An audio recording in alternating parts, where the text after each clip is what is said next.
topic you have selected, sir. Creating new art forms with the help of Natyashastra. So, my request is enlighten us. Adhyakshaji, Dhanyavad. And of course, I must thank Professor Tiwari, Professor Tiwari Senior, Professor Tiwari Junior in age, I mean. Sorry, Tripathi. And the two Tripathis. Not much difference at my career. Oh, I see. I'm sorry. No, he explained that not much difference at factory level. Anyway, to both of the learned professors for providing me this opportunity. So I'll take only about 15 minutes so that the session is over by 5:30. See, I'll continue with the same stream of thought in which I started in the morning. The question is, what use can we make of Acharya Abhinavabhuta? And of course the text on which he based his Abhinavabharati and his whole thought of Natyashastra in the present times, today, and in the present Indian scenario. Obviously, all these texts, all the Shastras, were for the purpose of influencing a particular system or a particular vidya which was a practical vidya. So Natyashastra is for Natya. It is the Shasanopayam for Natya. And if we want to study it now, then how will we be able to create new forms of Natya or performance? Now we use the word, in English, the word performance, which is closer to the classical word prayoga, because it was a prayoga. So when Brahma asked Bharat Muni to perform, then he used the word prayoga,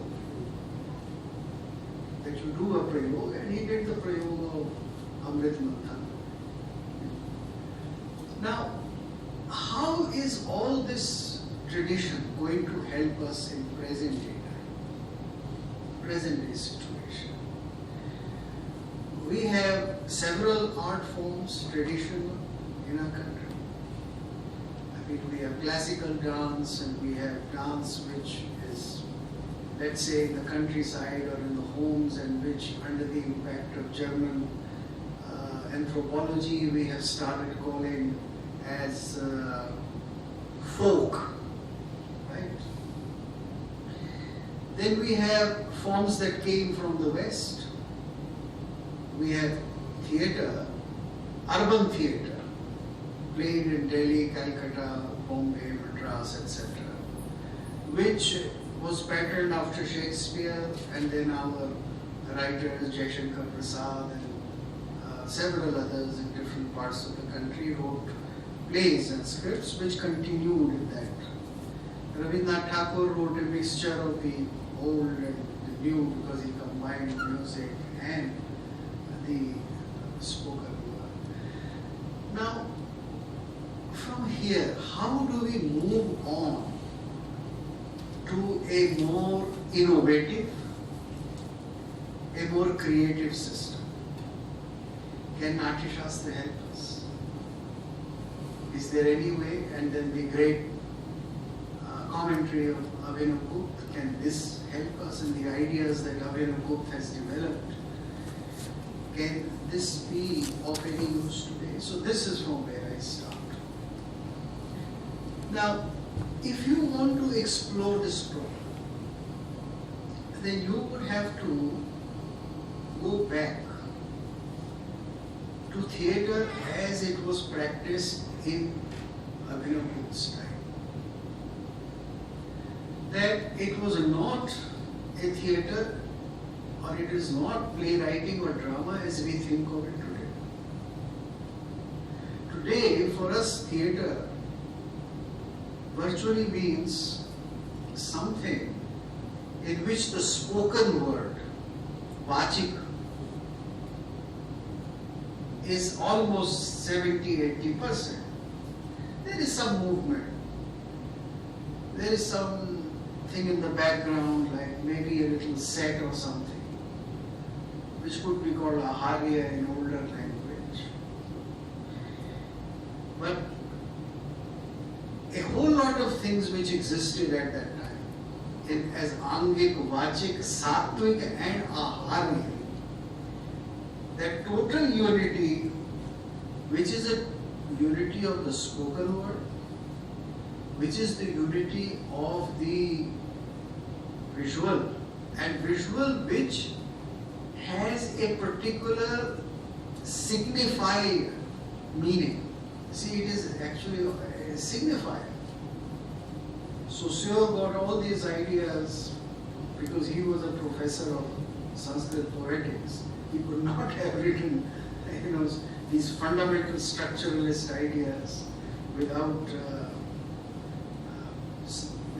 seeing the Sanskrit terminology. So, angik, vachik, sattvic, aharya has given a limited place to vachik. The traditional theatre, in the line of Natyashastra or the performance of the prayogas as they were done for all these thousands of years in India, they combined all these things. But when we come to modern times, our theatre and theatre forms, they are largely word-centric because they are following the European, Shakespearean model. See?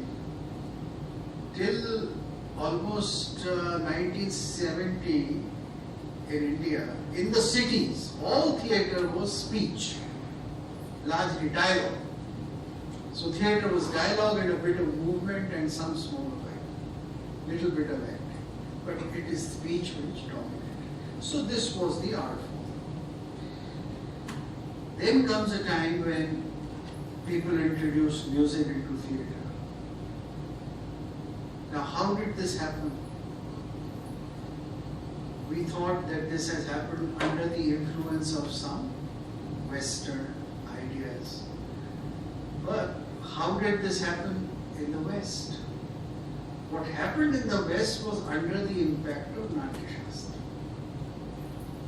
In 1930, in France, there was a theorist and a theatre writer called Antonin Artaud. And he saw a performance of Balinese dance. And now they enact an art form which is essentially an art form which went from India and the different art forms that they have in Bali. And his mind underwent a revolution. He just realized that theatre was not simply words. Later on he wrote a book which has a very different name and causes confusion, The Theatre of Cruelty. But what he was propounding was that theatre must have large elements of music. It must have large elements of signified visual. Very great signified visual. Things which you can see, like all these Natyashastras which you have, or all these other gestures in the body which you have. Because a whole system developed by the time of Natyashastra in which,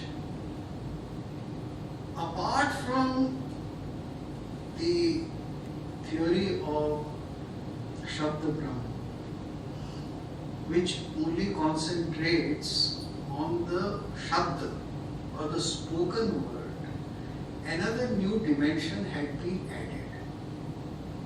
And this dimension was Yat Pinde Tat Brahmande, or Yat Brahmande Tat Pinde. जो ब्रह्मांड में है वो इस शरीर में है. So this body can express the whole universe. And therefore, as a single actor,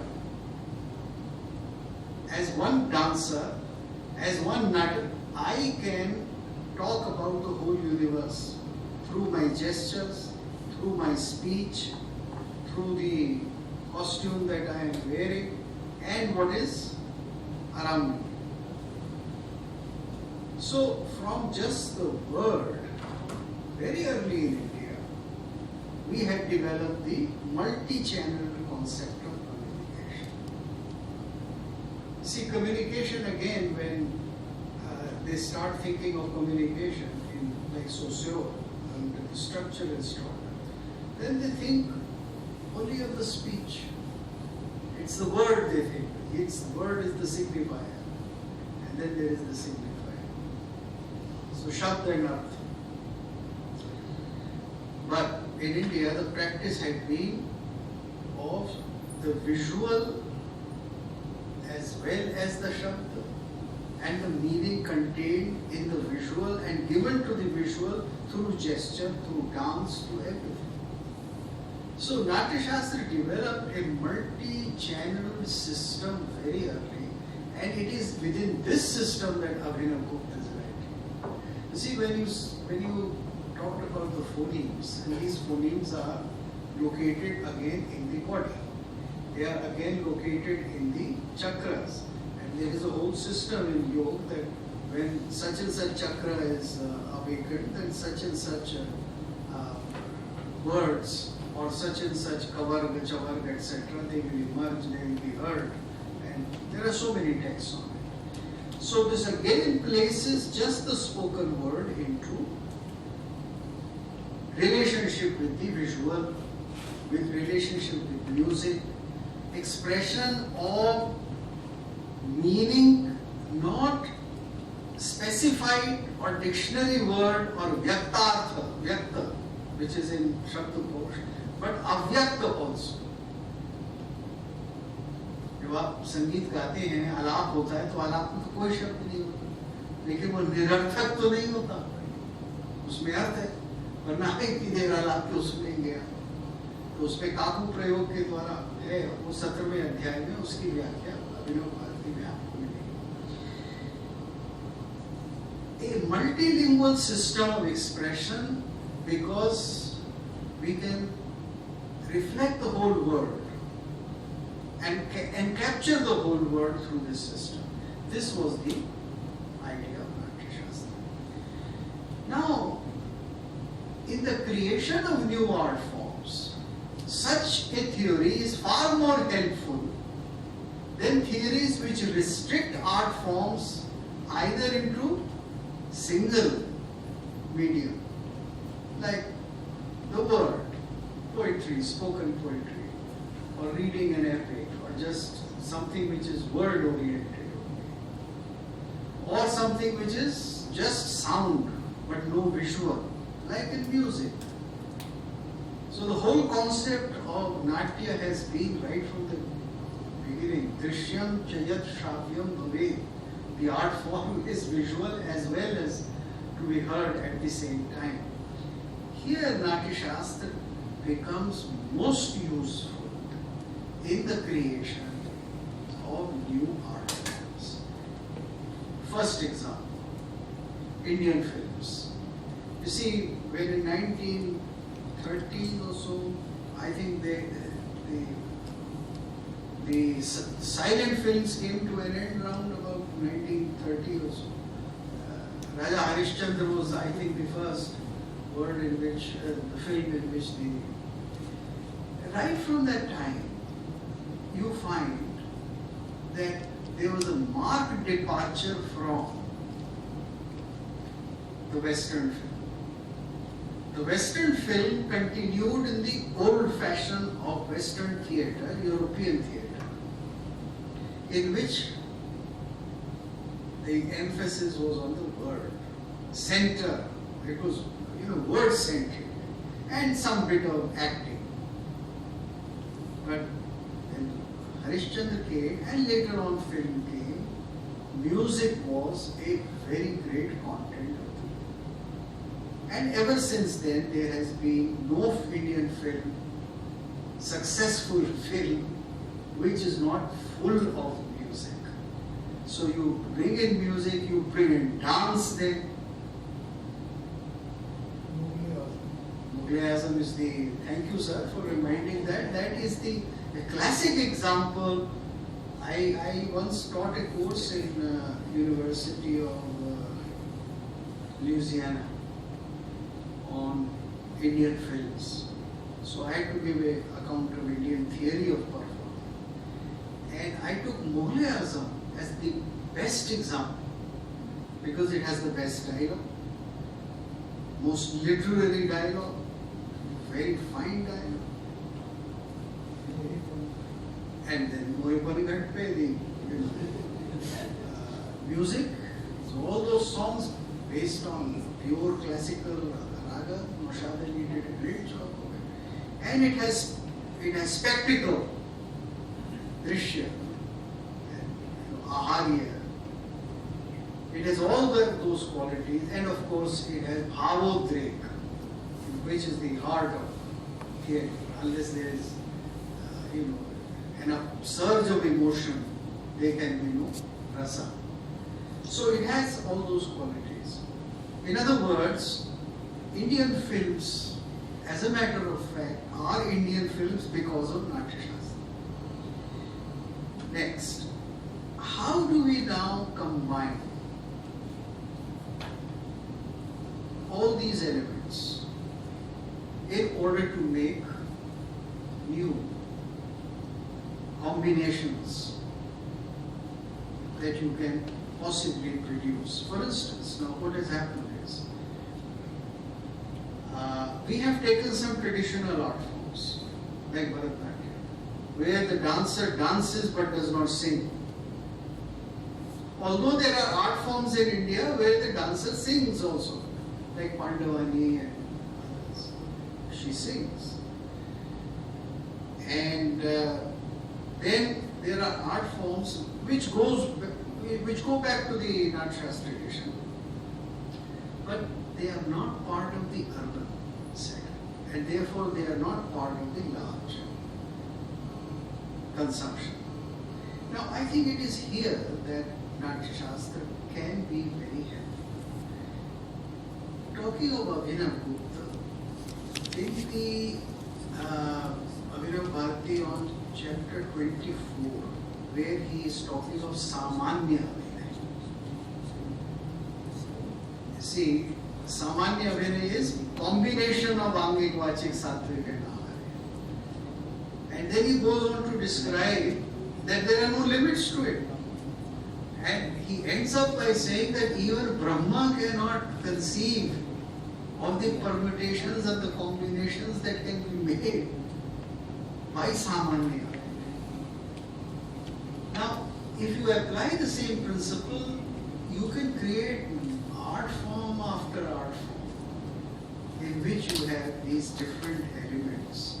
And if they are related to the present day needs, we can have an immense variety of expression by just going back to the essential tradition of Natyashastra. Attempts have been made, several kinds of attempts are being made of introducing it. You may have seen on television, there is now one, it's still not an art form, but people are practicing it, that somebody makes a painting. And just as they go on making a sketch, there is music to it. And music is an essential part of the growth of that sketch. It's one example. Or when you create now what is now called an installation, as new sculpture, and people are using music in that. Very recently they have started using music in order to enhance the feeling that you get. So most of these things actually can be rethought of, and you can possibly think of several other new areas by going back to the basics. See, one last thing I will say and then conclude. The Rasa Sutra is a very profound sutra. Tatra vibhavanubhava vyavichari samyogathas. Now the question is, what is vibhava? Normally, in the context of theatre, they'll say, well, there is alamban and uddipana vibhava, and this is done by the nut. But if you look at carefully, any medium of art is a vibhava. What is a vibhava in painting? या तो आप कहिए painting में रस नहीं आता,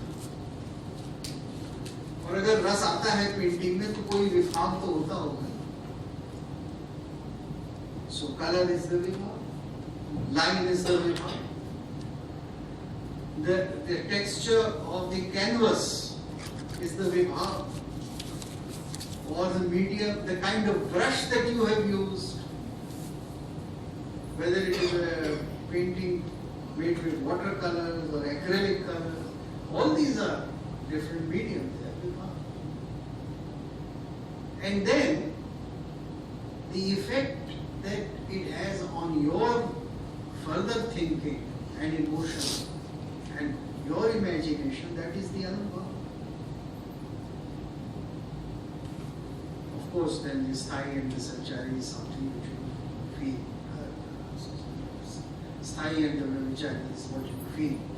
So, the Rasa Sutra, although it talks about these four terms of vibhava, anubhava, vichari, implied here, sthai is implied in this, sthai is implied in vichari. The sanyoga again promises that immense variety.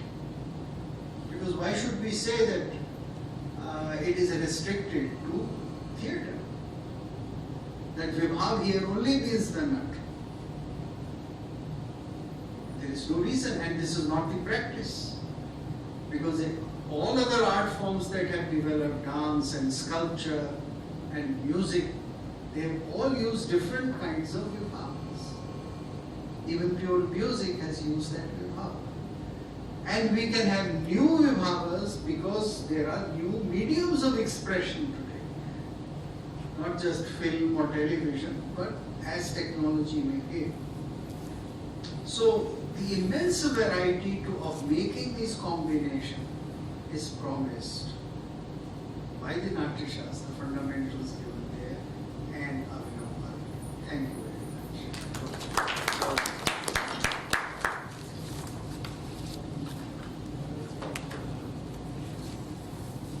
Is there any scope or any question or observation? I don't think. बहुत बहुत धन्यवाद sir आपका. और आपने स्थापित कर दिया कि ग्रंथ प्रासंगिक या अप्रासंगिक नहीं होता, पुराना नया नहीं होता. ग्रंथ को हम प्रासंगिक बनाते हैं, हमारा अप्रोच उसको प्रासंगिक बनाता है.